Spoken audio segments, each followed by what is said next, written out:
Bueno, y allá en Estados Unidos entonces te radicaste y realizas tu tarea como profesor. Sí, sí.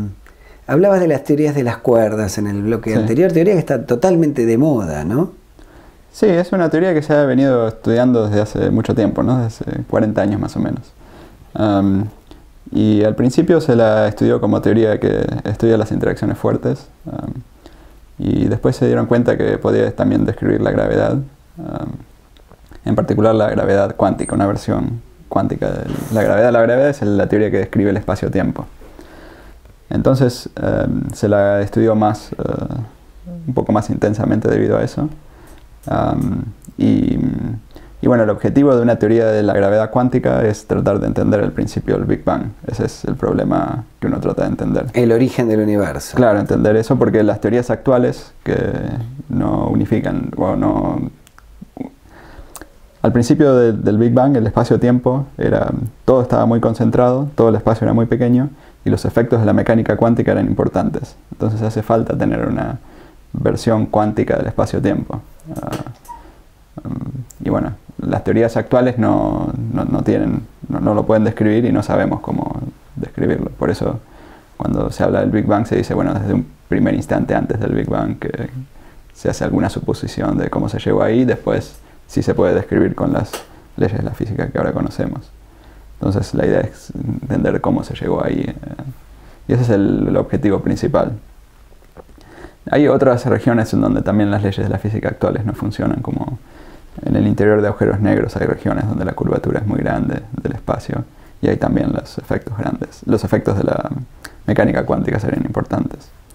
Entonces estos son dos ejemplos de situaciones en donde las leyes actuales no funcionan. Y la teoría de las cuerdas se trata de desarrollar nuevas leyes, desarrollar una nueva teoría que permita describir estas cosas. Es una teoría en construcción, cada vez se va entendiendo mejor. No sabemos si describe la realidad o no. Lo que sí sabemos es que hasta lo que se conoce es una teoría que es consistente, puede dar resultados matemáticamente consistentes. ¿Hay un autor, hay un padre sindicado o es un...? Sí, o sea, bueno, el primero en derivar una fórmula que se considera teoría de cuerdas fue un italiano que se llama Gabriele Veneziano. Y a partir de ese momento hubo bastante gente que la comenzó a estudiar. Y después uno que se llama John Schwartz, junto con otro que se llama Ioneya y uno que se llama Sherk, se dieron cuenta que podía describir la gravedad. Y la propusieron como teoría unificada de todas las interacciones, etc. También Schwartz junto con uno que se llama Green se dieron cuenta que en la teoría de cuerdas podría uno describir interacciones entre partículas que diferencian que rompen la paridad de la misma manera que se rompen el módulo estándar de las leyes conocidas. O sea que potencialmente podrían describir las interacciones conocidas. ¿Hay un costado romántico o de moda o de glamour? Porque uno escucha la teoría de las cuerdas ahora con una frecuencia que hasta hace poco no...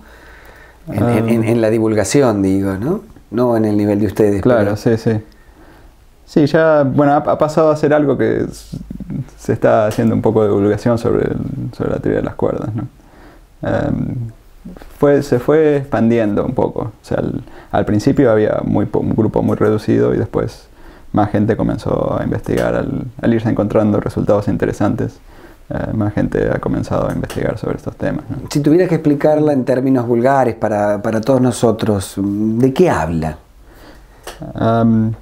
La idea es entender el espacio-tiempo en forma cuántica. Y normalmente en teorías cuánticas uno comienza del vacío y trata de describir pequeñas excitaciones y sus interacciones. Entonces la teoría de las cuerdas es tal que las excitaciones del espacio-tiempo serían pequeños objetos unidimensionales. Por eso se llama teoría de cuerdas. Y estos objetos entonces interactúan entre sí de acuerdo a leyes muy sencillas. Bueno, muy sencillas conceptualmente, pero bueno, en la práctica las cuentas son un poco complicadas. Y bueno, eso es lo importante de esto es que si uno considera correcciones cuánticas, todas esas interacciones siempre dan resultados razonables, digamos, no infinitos, por ejemplo, como ocurriría si uno hiciera exactamente lo mismo con la relatividad general, que es la teoría de Einstein. ¿Y esto nos permite relacionar hechos que a primera vista no estarían relacionados? ¿Hay algo de esto o no?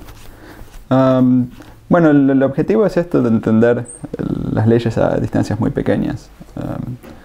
Lo que se hizo mucho en los años 80, por ejemplo, fue tratar de entender cómo podría uno reproducir la física que uno conoce a partir de estas cuerdas, ¿no?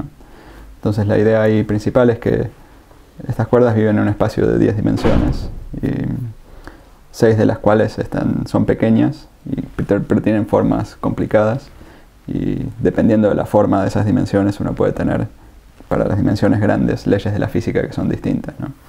Entonces la idea es encontrar qué espacio de 6 dimensiones nos daría las leyes que conocemos ahora, ¿no? El electromagnetismo, las interacciones fuertes, las débiles, etc. Juan Martín Maldacena, en relación a tu aporte, te preguntábamos, ¿es una teoría, es una hipótesis, es algo que se ha podido comprobar? Sí. Sí, fue una relación entre dos teorías que estaban bien definidas. Una teoría es una serie de fórmulas matemáticas que nos dicen cómo calcular algo, ¿no es cierto? Estas son teorías que por el momento no describen ningún sistema físico real, pero como fórmulas matemáticas están bien definidas, ambos lados de la teoría. Entonces una es una teoría de partículas, el otro la teoría de la gravedad. Y la relación es una relación matemática que nos dice, bueno, si uno hace el cálculo en un lado, me da lo mismo que hacer el cálculo en el otro lado. Y como relación matemática se ha ido comprobando, digamos, más y más. No se ha probado en general, pero se han ido comprobando algunas de las consecuencias, y cada vez consecuencias más elaboradas, ¿no?